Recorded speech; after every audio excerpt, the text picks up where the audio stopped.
We are studying Sri Aurobindo's commentary on the Kena Upanishad, and the chapter is titled Mind and Supermind. Before this, he has led us through a very rational and convincing explanation, argument, justification for why there has to be a greater principle than mind, of which mind itself is an inferior power. This greater principle, the Kena Upanishad has referred to as mind of our mind. It is the Brahman himself and the Brahman's power of knowledge, which is this super mind. In the chapter we are now studying, Sri Aurobindo is describing the relationship between mind and supermind and the evolutionary process by which this greater power of the supermind has to liberate the mind from its own limitations. And he says all these stages of unfolding, emergence, progression are possible because these things are only different formations of one being and one consciousness. But now we come to what exactly is the relationship between mind and its working and the supermind, of which the mind is an inferior power. How does supermind think or know? And in what way is mind an inferior power of the supermind. This is the paragraph which we are now reading. We read it briefly last time as a preparation, but now we look at it in detail, and especially in the context of this year and this day, which is on the eve of the supramental manifestation. It is important for us to understand what exactly this represents for the world as well as for us, but also that supermind should not remain for us some vague abstract idea or concept that we somehow have to accept on faith and to which we are required to open. It helps if our mind can understand its relationship with this greater power. And in the mind's conviction, there can therefore emerge a spontaneous, willing opening and self-giving to its own higher source, inviting that higher consciousness to descend and settle in our mind, prepare it for its higher working to eventually establish itself and replace the lower working of our intellectual mind. So here, this paragraph describes this relationship in terms that our mind can understand. Of course, an experience is always different from an understanding. Nevertheless, in all understanding, deep within secretly, we feel conviction in understanding because some part in our consciousness, however remote and profound, touches the truth of what we understand. Because this part touches, we say, it convinces me. When that contact of the truth does not take place, we say, I understand your argument, it makes sense, but I'm not convinced. So this point of conviction that we experience is extremely important because that's when something deep within us has touched that, even though we do not have an overt, direct experience of it, some part has made the contact, and through that point, the truth will gradually unfold and emerge in us. And so this study is extremely important. Sri Aurobindo describes this power of the supermind. He says, this supreme cognitive principle does not think by the mind. Mind is to it an inferior and secondary action, not its own proper mode. For mind, based on limitation and division, can act only from a given center in the lower and obscured existence. But supermind is founded on unity, and it comprehends and pervades. So this is the first great difference between the two. Our mind needs to think out in order to know things. The supermind can know, but it does not need to think out by the mind. And this thinking out process of our mind is in fact an inferior and secondary action of the supermind. Now what we mean by that, if we may take an analogy of a puppeteer. We have all seen a puppet show. Somebody, by pulling strings, is making the puppets move. Very realistic, vivid. Sometimes even the puppets seem to be alive, almost human. And then, if with the puppet you try to pick up a pencil, you can see how difficult it is. And then if you get the puppet to try to write with the pencil, it seems almost impossible. The only way you can do it, because you're controlling the puppet through strings, you can make some indirect string pulling to move the pencil, and with short jerks make some short stiff lines and somehow scrawl some kind of a writing. This gives us a sense of what is an indirect action. The limitation is of the strings, the form and instrument to which the strings are tied. If the puppeteer now lets go of the strings and puts his hands directly into the space, picks up the pencil and writes or draws, that would be a direct action. So in our mind, there are many things happening. We think, we know, we understand, we logicize, we imagine, we construct pictures, we construct pieces of knowledge, break up knowledge to analyze, rejoin to synthesize. All of these are the puppeteered secondary actions, possible because underlying behind it is the whole knowledge. When you look at a puzzle where the pieces of the picture have been cut up and all mixed up, the puzzle can come together to form the picture because the picture already exists. But where is it? Not here. Here it is fragmented. It exists behind the scenes, so to say. It is not part of this domain. But because it exists, each piece has a right relation with other pieces. And so the puzzle is solvable. In other words, it has a result, it has a goal, it has a direction. It is not merely chaos.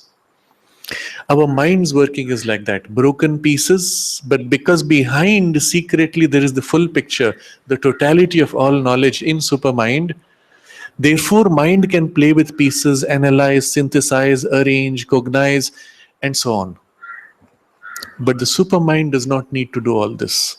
It goes straight, sees, knows, is. And so this difference is what he's describing. Mind is based on limitation and division, can act only from a given center in the lower and obscured existence.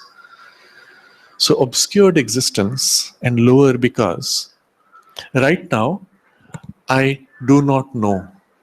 I try to know, I cannot know. That is the obscuring. Something as if dulls my mind, makes it unable, incapable of knowing.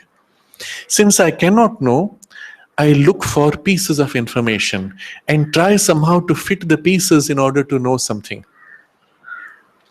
But my starting point is I look at the whole universe from one point, that is where I am sitting looking at my worldview. For me, the sun is rising every morning, rises up to the sky, and then comes down again and goes below the ground.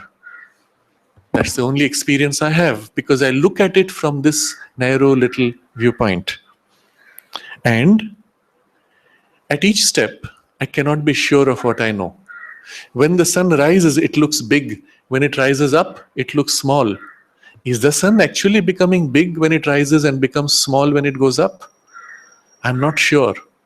Perhaps it is an illusion because every means of knowledge involves processes, layers, translations, reflections.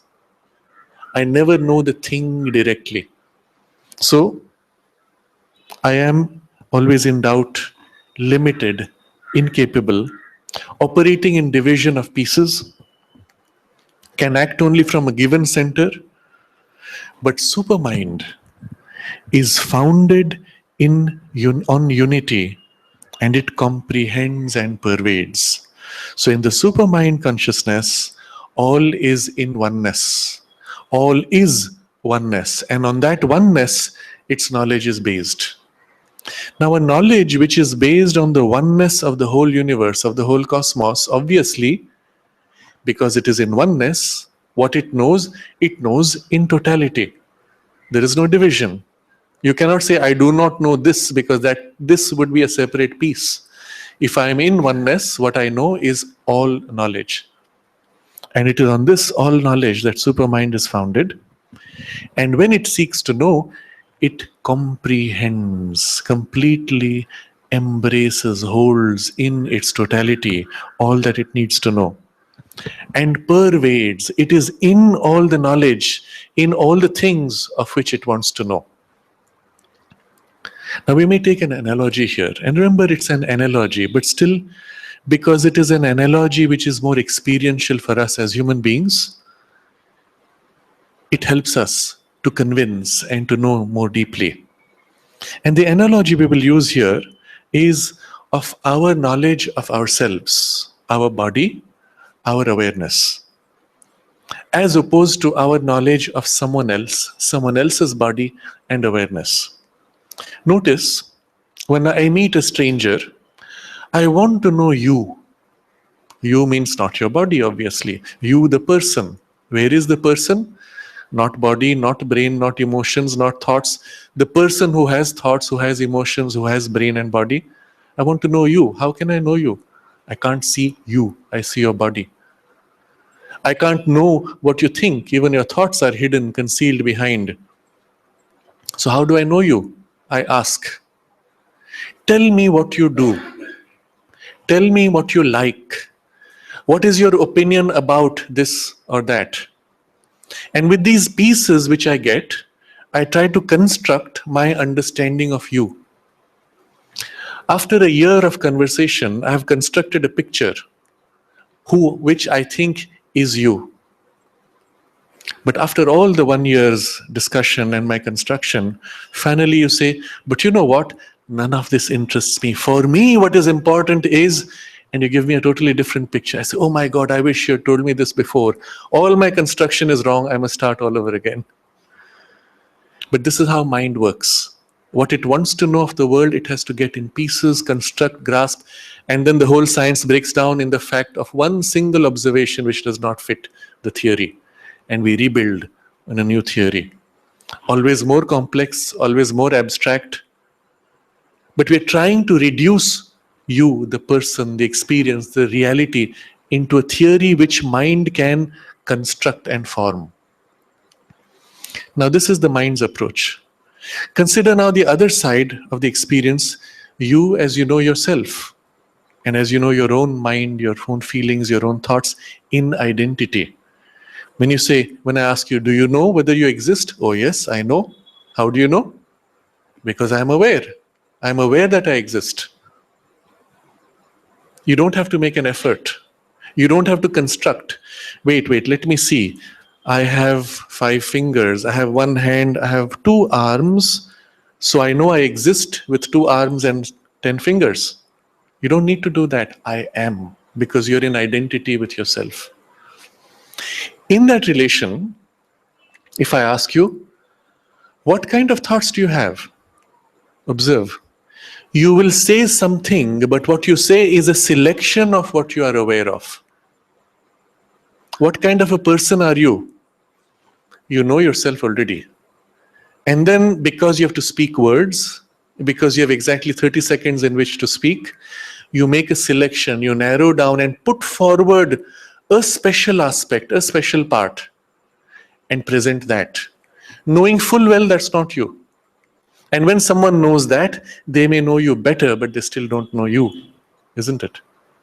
You don't have to make an effort to know yourself, but you make an effort to communicate within the limitation of the channel of communication, that is speech. Now, if I and you are able to enter in a consciousness where I can know you the way you know yourself, I meet you, and in the identity of my experience with you, I know you totally, the way you know yourself. I won't need to ask, tell me what kind of a person you are. I would know you the way you experience your own awareness and your own identity. It would be instant. Would you need to speak? Not necessary at all, because I already know. Instead, if in that identity, and we share that identity, I turn my attention to this work which has to be done. You know exactly what I mean, what I intend, and we can work in perfect harmony, effortlessly, without ever needing to talk or exchange pieces or enter in conflict. As I move to pull the rope from this end, you move to lift the other end, because I and you are in the oneness, one being, taking 2 different positions, spontaneously and in perfect synchronicity and harmony, as if one person is working through 2 bodies, through 2 individuals. Such is the way the supermind relates to all things in the universe. It is already inside them. So it comprehends, it holds in totality, but also, he uses this word, it pervades. It is inside everything, knows everything from inside out, and therefore whatever needs to be done, it is always in perfect harmony from inside out. There is never a need to communicate, to say, to clarify. There's no conflict ever. Its action, Sri Aurobindo continues to describe the special features of the supermind.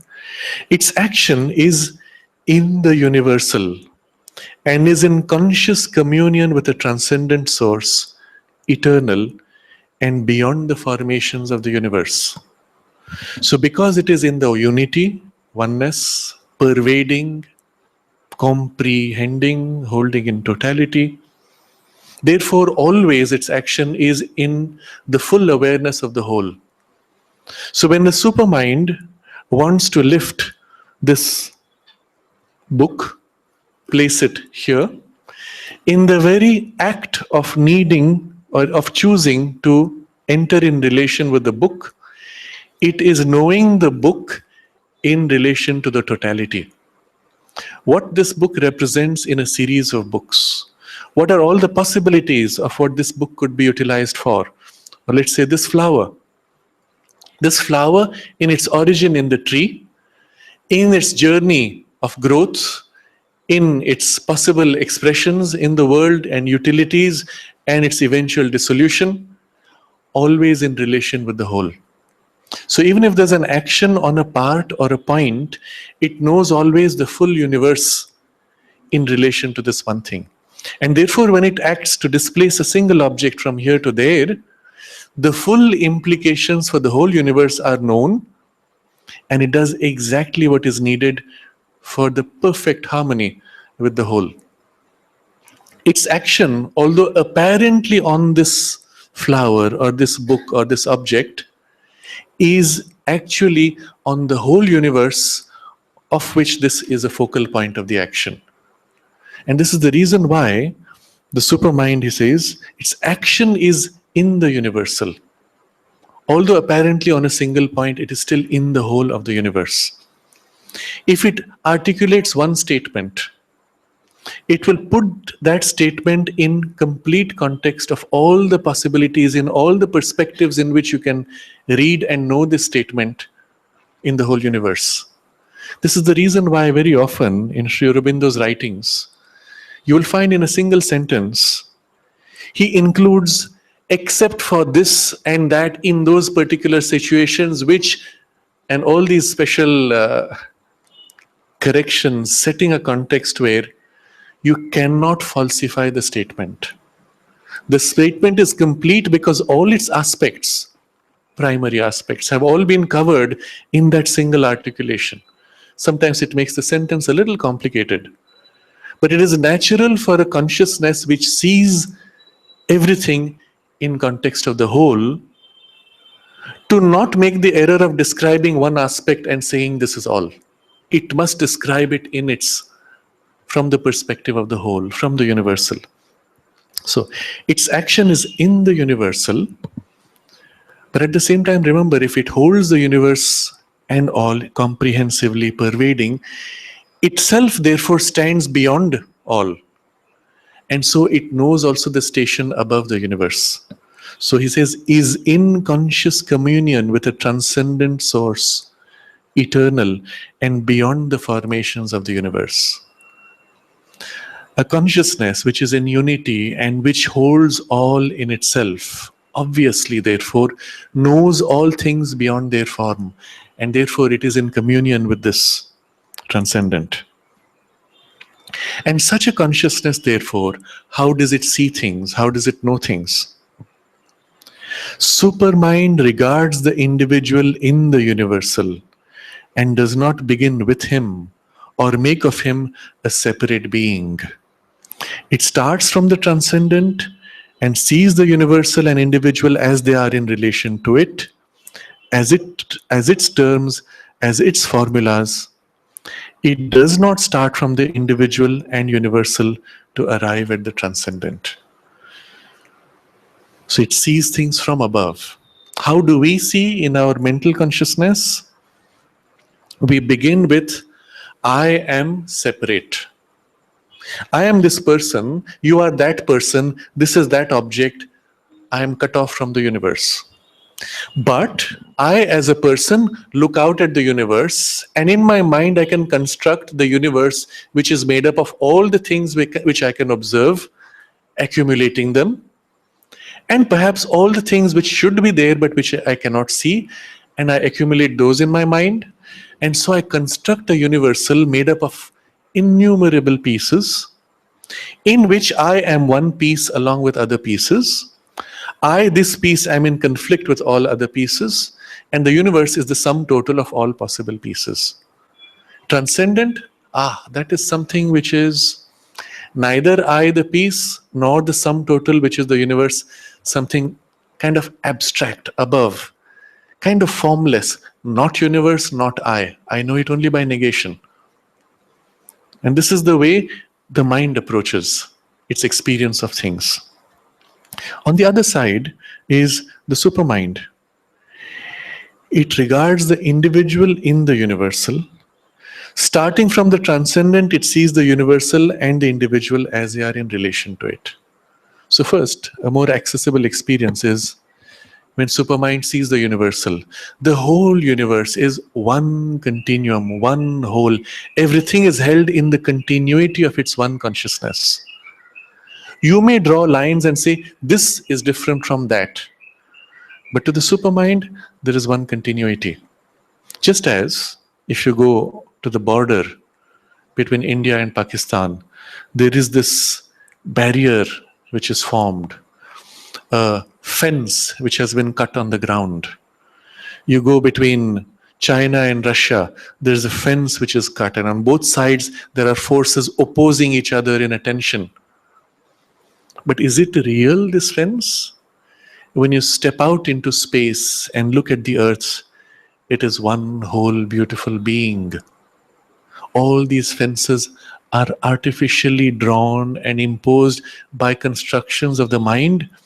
And if in your consciousness you could see across time and just extend for 1,000 or 2,000 years, all these fences are moving around, changing.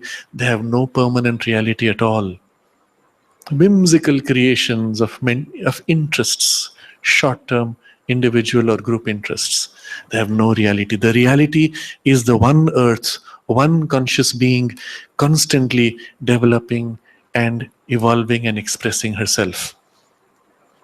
And so when the supermind sees, it sees universal as one being, one universe, one divine personality, if we may use that term, unfolding, revealing, developing, evolving, in which and of which all these are parts like cells, which are its expressions. They do not make the one being. The one being exists irrespective of them, but it expresses itself in and through all these different parts. And so it sees the individual in the universal and does not make of him, does not begin with him or make of him a separate being. The individual is part of the continuum of the universe. When we look at the earth similarly, we could cut out a piece and say, oh, this is a separate country. But as you can see, seen from space, that would be an error. And this is how the supermind sees. But it accepts, yes, these are individualities, but they're not separate. They're special expressions of the one. Now think of it this way.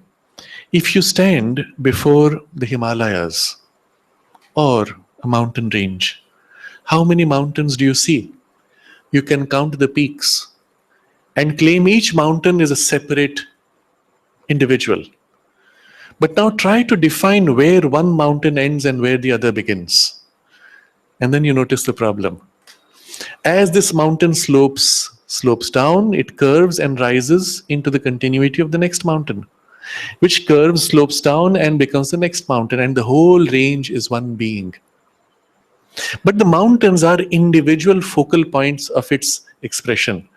Try to draw a line in between, you cannot. Of course you can, but it would be a false, artificial line. The reality is this mountain joins into the other, which joins into the other, which joins into the other. The only truth is the continuum of the whole, of which each mountain is a separate aspect or expression. And so supermind sees the whole universal and all individuals as separate aspects and expressions of this continuum. For us, it is easier to separate out the human body because it is moving around. Seems to be cut out. With the mountain, it's not so cut out. With trees, it's not as easy because the roots at some point join with the soil. But once an animal separates from the soil and can move around, we can say, this is a person. But is it really? Observe, as an animal or as a human being, when you sit long enough, eventually you will not survive because you need the food which is out there. Without the food, you are incomplete. Not only you need to take in the food, you need to throw out. And in the exchange is your true survival, is your true individuality sustained. And you realize that although the form is neatly cut out here because of a skin separating the body, the reality of my body's existence is enmeshed with the larger nature. And if I'm not in an environment which provides the food and regenerates my body, I cannot exist separately. But Supermind sees more than just this cut-out appearance. It sees that continuum in substance of body, life energy, mind, and pure consciousness and being behind. So regards the individual, Supermind regards the individual in the universal and does not begin with him or make of him a separate being, as our mind does. Equally, it starts from the transcendent and sees the universal and individual as they are in relation to it, as its terms, as its formulas. So for us, remember, transcendent was, that other thing which I cannot describe, which is not these two, universe and individual. But Supermind, remember, is in the oneness, is the totality of knowledge. And in that oneness, when it leans back into pure essential oneness, no differentiation at all, you don't have form. You don't have distinction of space or time. You transcend all possible form, substance, or experience. And yet, in that oneness, essential, transcendent, all possible experience exists potentially, without form. And then from that essential, it moves to feeling that potential, drawing out and expressing that potential. And if it holds all that potential together as a field in its consciousness, that becomes the universe. In that totality of the field that it holds, it highlights one aspect, one piece, one possibility of its potential, that becomes the individual. So both the universal and the individual are, Sri Aurobindo says, terms or formulas. Formulas is that which is moved into form. That's why it's formula, given form. So the full form of all its possibilities or a limited selection of its possibilities is the universe. Within that, specifics of form are the individual. But they are all existing because there is the transcendence. So it knows universe and individual in relation to and as terms of the transcendent. You see now, the way it knows things is the very opposite of how our mind knows things. It begins with the individual. It looks at the universe as an accumulation of individuals and the transcendent as something abstract, somehow separate from these two. Supermind knows transcendent as the reality, of which two special terms are universal and individual. And they're completely opposite. Starting from opposite starting points, opposite viewpoints even, contradicting even in their direction. Next, Sri Aurobindo describes further distinctions. Mind acquires knowledge. Now, this was the big picture, how the two see things differently. Once you are in this big picture, what do these two do? What does the mind do? What does Supermind do? Mind acquires knowledge and mastery. It reaches it by constant mentalizing and willing. So what is our first instinct as the mind develops? I want to know. And as a child, even before I'm born, more obviously when I'm born, I see a beautiful picture, some interesting sound, a form moving before me. I want to reach out to know, to grasp, to get somehow knowledge, for which I have to make this effort. I have to will and reach out to grasp. And when I grasp, what is it exactly? I mentalize, I create a representation in my mind. When this object and experience is now gone from my immediate sense experience, I am somewhere else and I have a different experience. In my mind, I draw the essence of that experience in mind and say, oh, this is similar to that. So in the mind, there is a representation of all things, a mentalizing, and constantly a willing, an attempt to reach out, to know, to know, to know. Each time falling short, each time unreliable, each time incomplete. And after a million years of accumulation, I am still ignorant of the whole.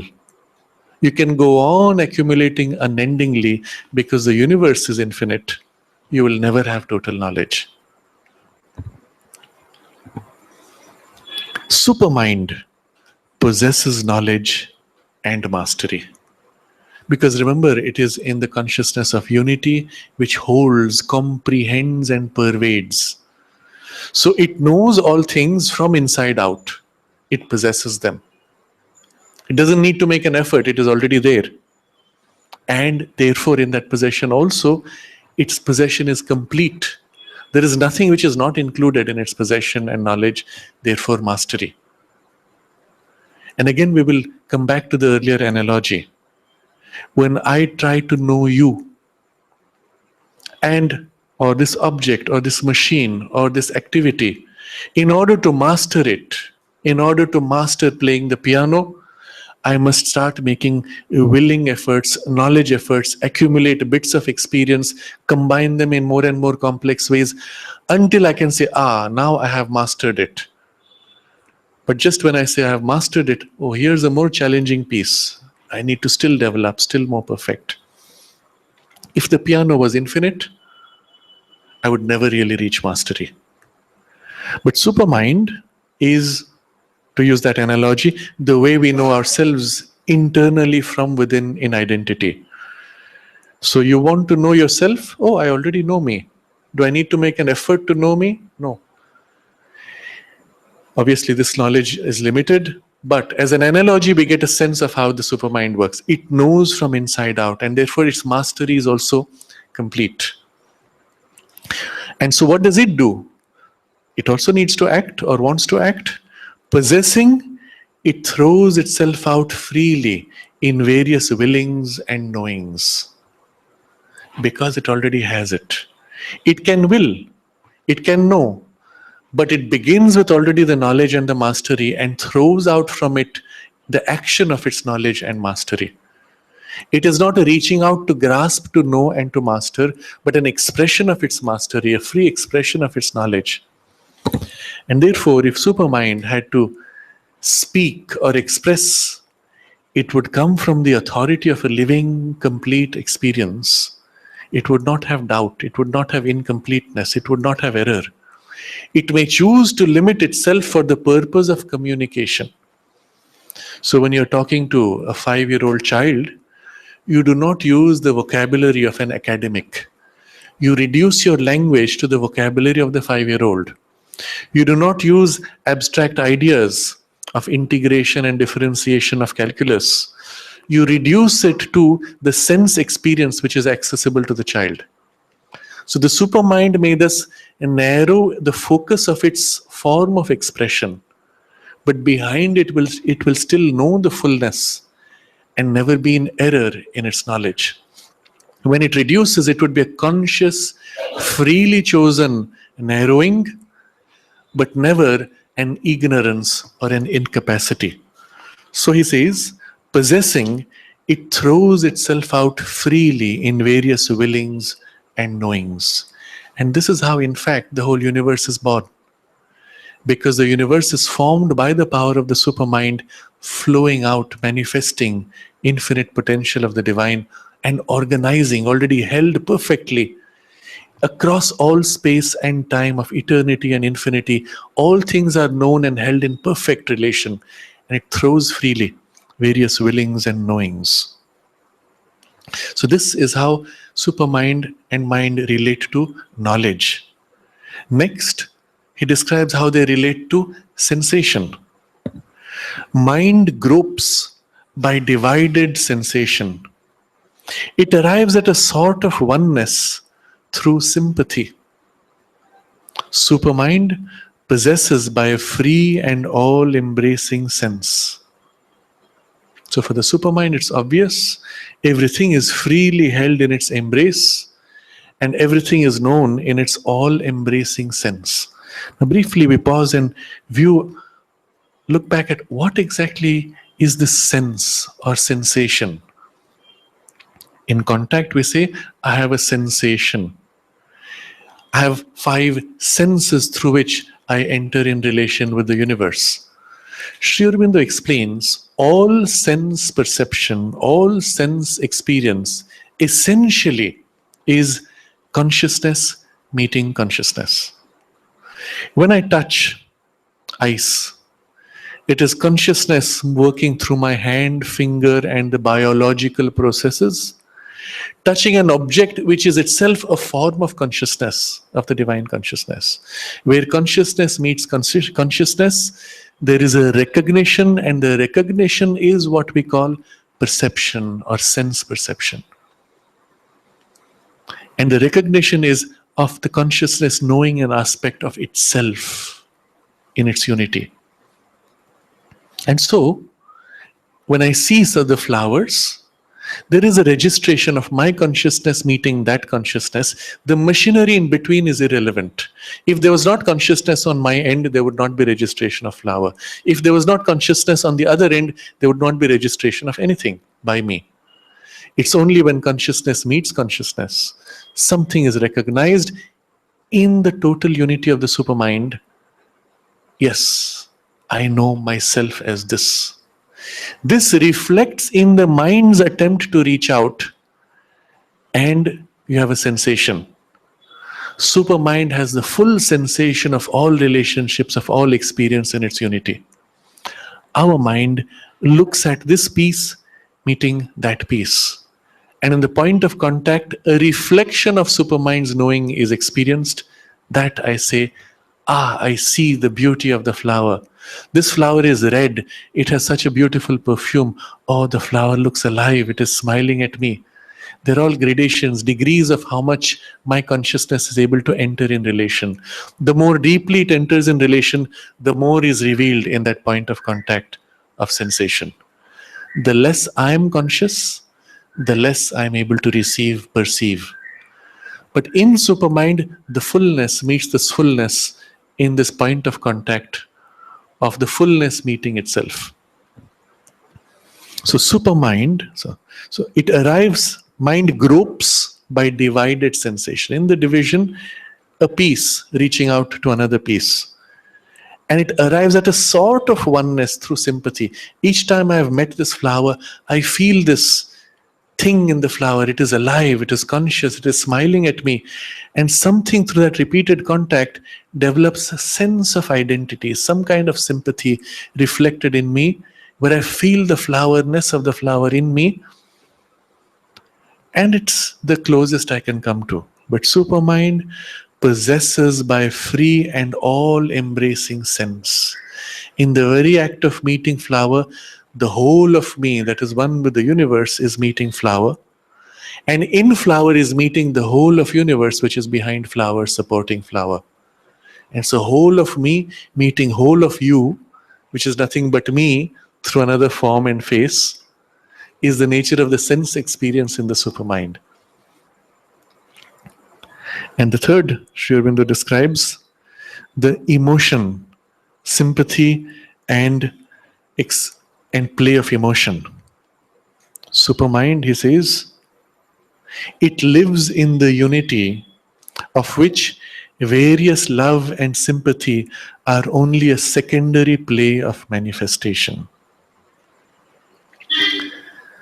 So, in the oneness, love, sympathy, and all facets and variations of moods of sympathy and love are a secondary play in expression. So, now to appreciate this fully, we come back to our first analogy. Remember the way you know yourself and your body, and the way you know you and the form of your body and your arms and your fingers. I know myself as finger.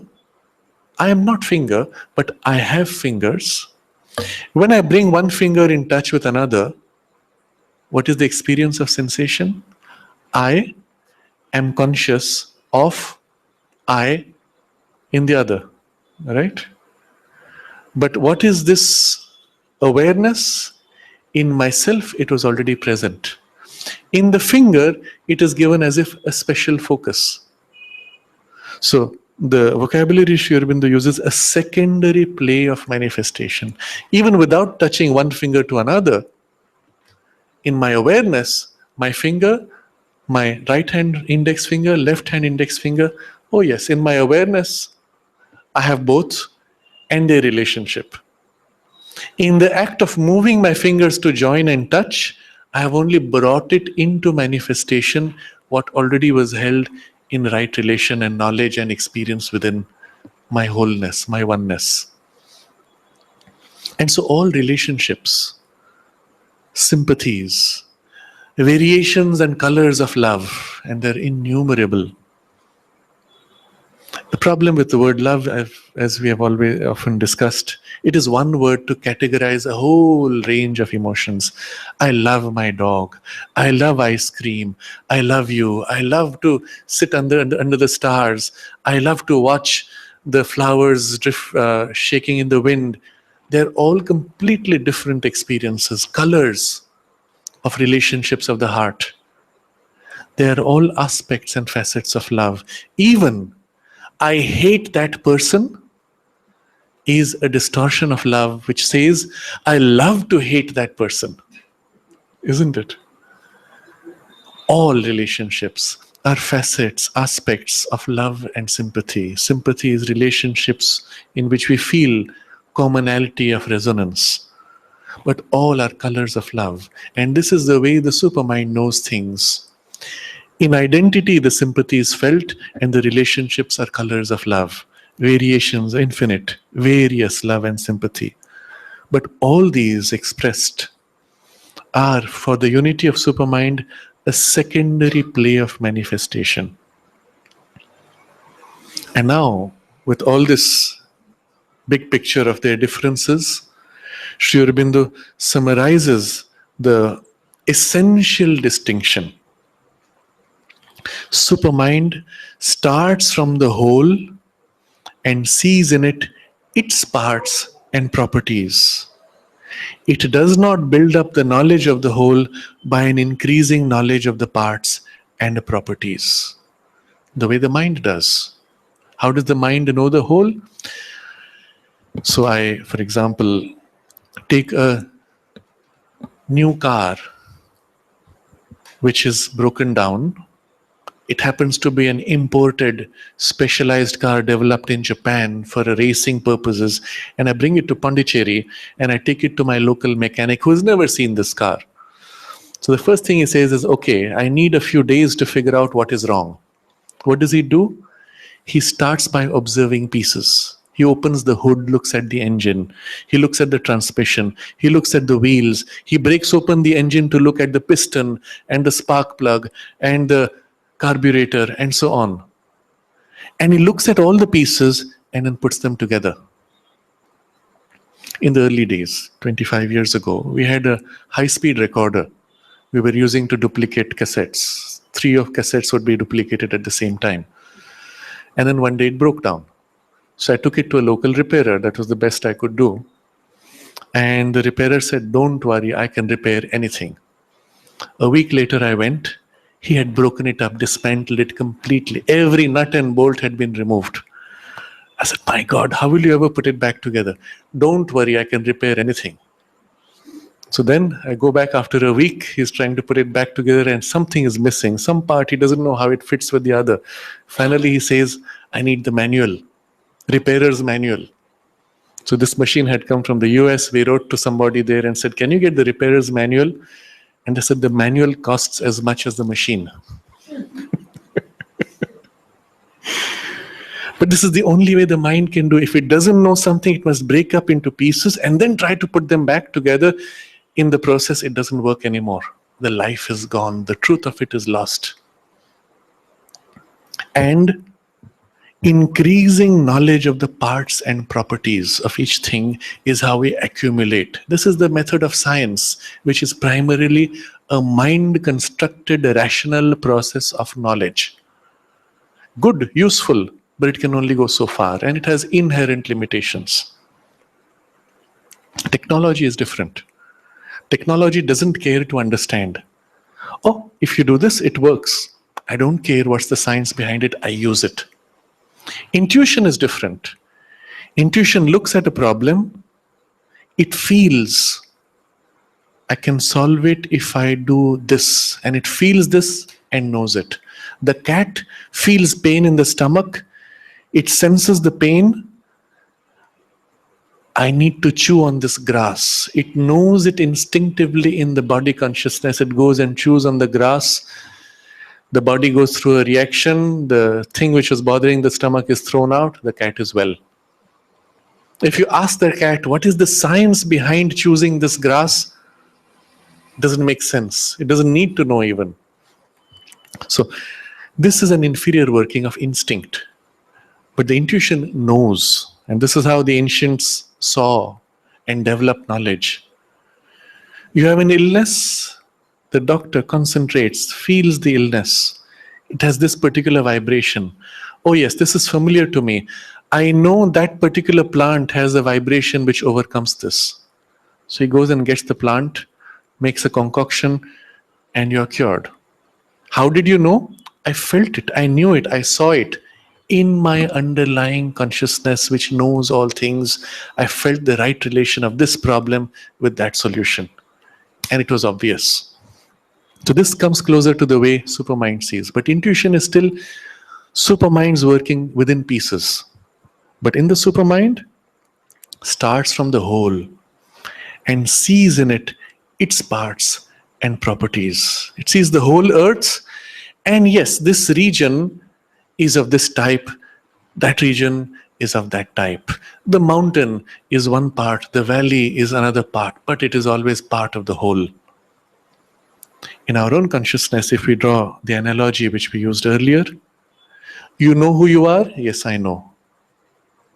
Can you describe to me the different facets of your personality?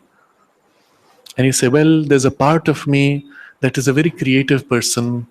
There's a part of me that is a leader, and there's a part of me that is a follower, and there's a part of me that likes to break all norms and break all rules and just express my freedom.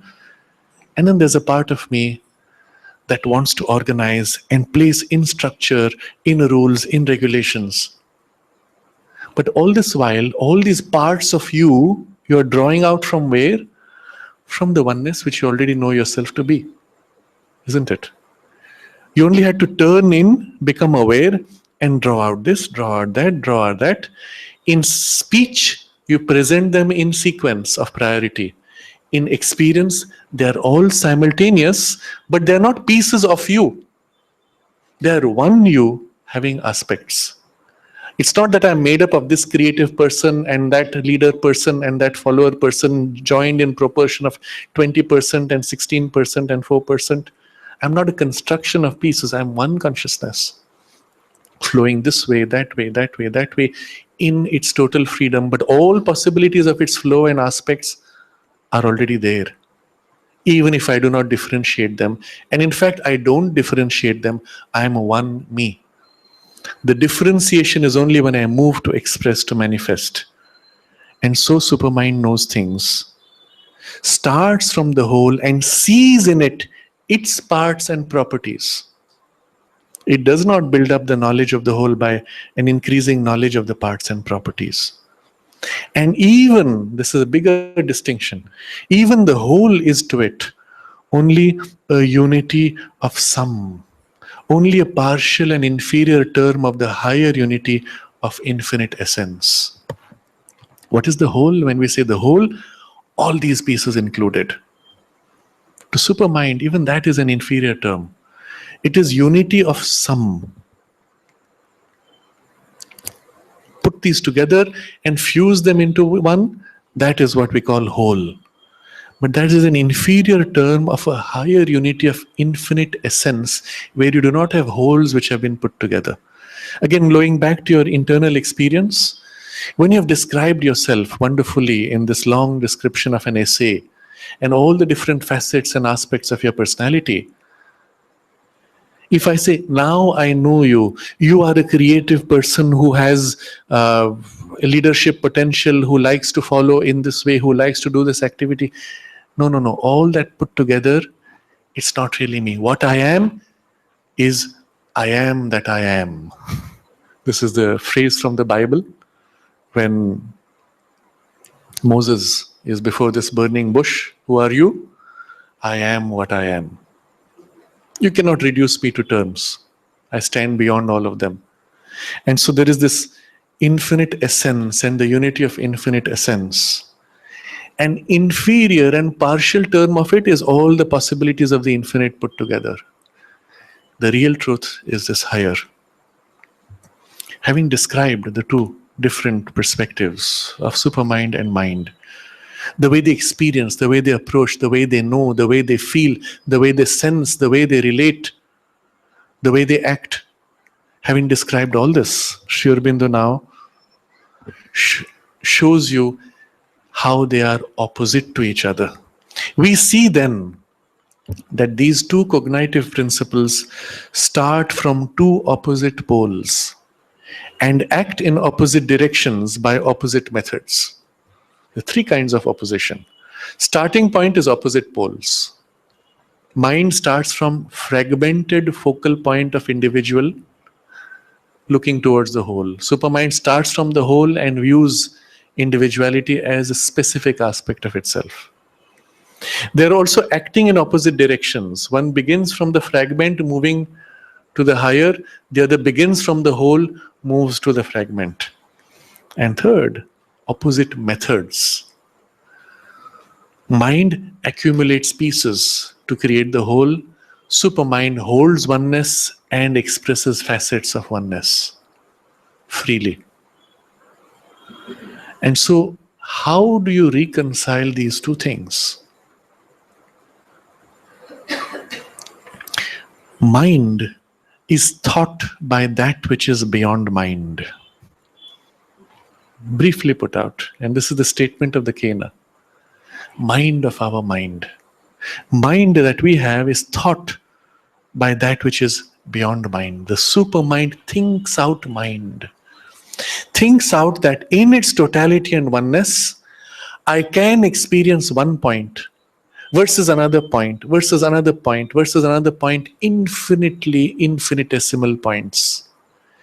And hold all these in a certain relation, which I freely choose, and then enjoy the limited play of one point meeting another point and struggling to go beyond its limited communications.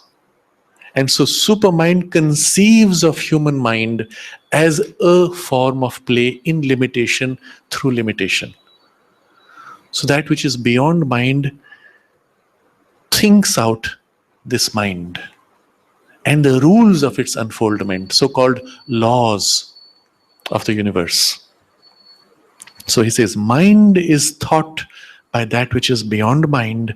The mentalizing consciousness shapes and directs its movements according to the knowledge and impulse it receives from this higher supermind. And even the stuff of which it is formed belongs to that principle. Mentality exists because that which is beyond mind has conceived an inverse action of itself, working in a thinner, poorer, darker, less powerful substance of conscious being. Supermind fixes these points, sees how consciousness must act from them on other forms of itself, and in obedience to the pressure of those other forms, once a particular rhythm or law of universal action is given. See, the whole description is how supermind casts into being this domain of mind and separative consciousness. So we will study this in detail next time. But here we pause and we observe what is so important for us to understand and why tomorrow is so important. That this supermind so far was behind the scenes, working, forming, supporting from behind. Like the picture of the puzzle, which holds in itself the solution to the pieces and their right relation, but is not seen or felt. But now, if this picture comes forward and sits before you as an image, all the pieces naturally fall into place once the picture is seen. And if that picture imprints itself on the pieces, it draws together the pieces and rearranges them spontaneously. That's why the overt emergence of supermind, the overt expression of the supermind, is so critical in human evolution. Mind can continue to make these efforts and fail and make some compromise, but until supermind enters the domain of the manifestation as an active power, now drawing together these pieces, making obvious their right relation, and even influencing them to come together and become harmonious and complete, you would not be able to attain to that higher possibility, which mind can only dream of as an ideal. And so it was a critical step in human evolution for the supramental consciousness to be brought as an active force in the universe. This could not be done before because mind itself had to come to some degree of readiness before this action would become relevant and would find a base in mind to be able to organize itself.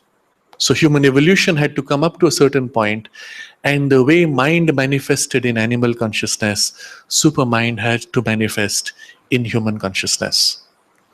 And therefore, the great event in 1956, February 29th, when the mother, after the event, described it in this way: during the common meditation on Wednesday, this evening, the divine presence, concrete and material, was there present amongst you. I had the form of living gold, bigger than the universe. And I was facing a huge and massive golden door which separated the world from the divine. This is what in the Veda has been described as the golden lid which covers the face of truth. It's a lid, it covers. Behind that is the truth consciousness, the supermind, the divine himself as power of knowledge. As I looked at the door, I knew and willed in a single movement of consciousness that the time has come.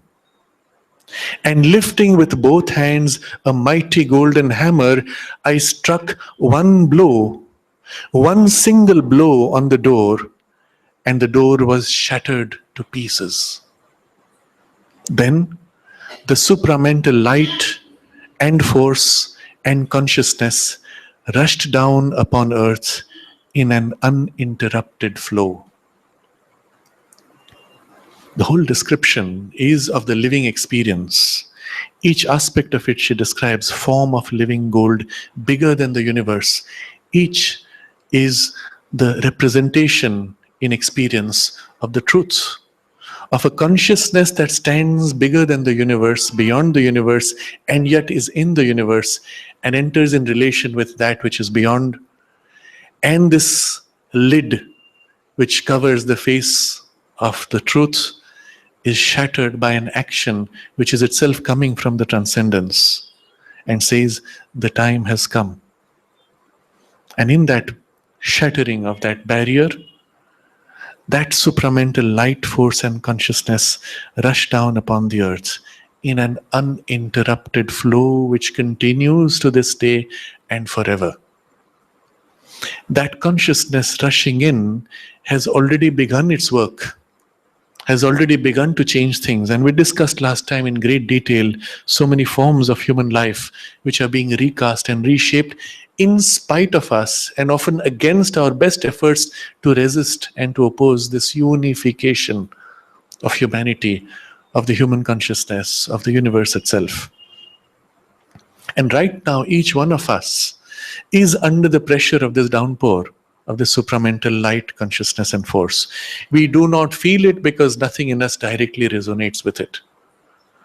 But in some deepest part, in some essential portion, where we feel the conviction of this truth, that part is in resonance, that part is open.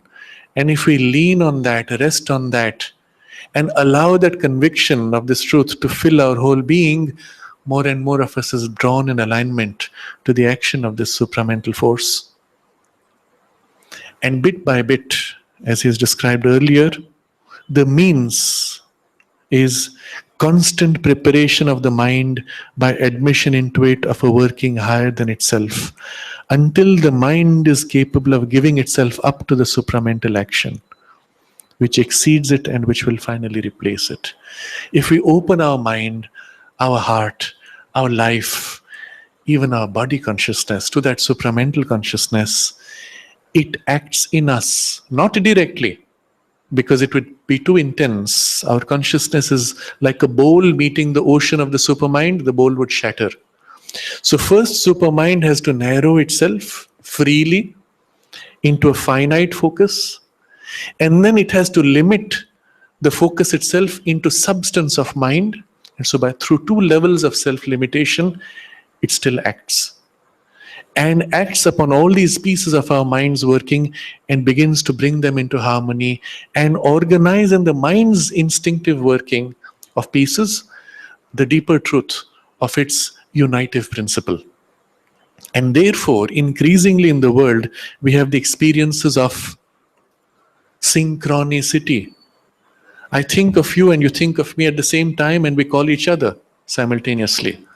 Or I want to do this action and somebody approaches and says, you know what, I would like to do this, and things synchronize spontaneously.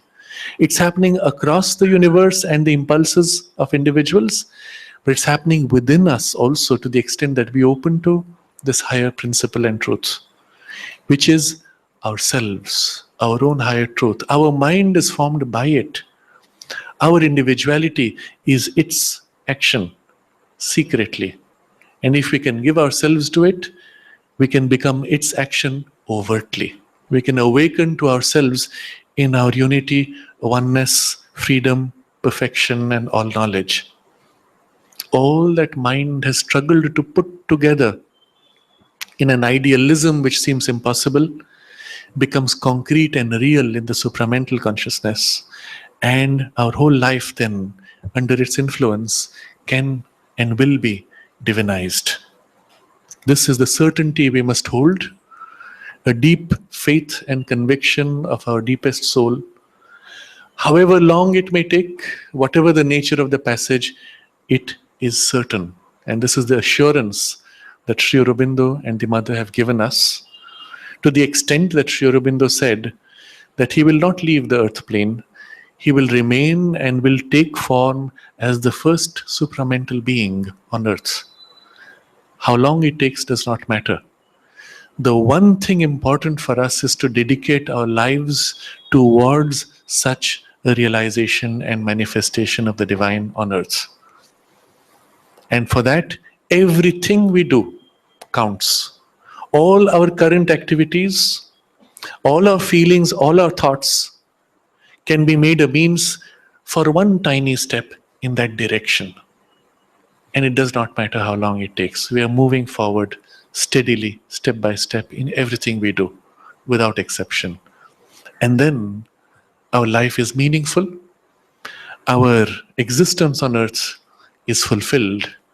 The reason why we took birth is realized. And we can become, in this way, conscious instruments for the divine will and for the divine knowledge and the divine love and power to manifest on earth. We will meditate on this for a few minutes.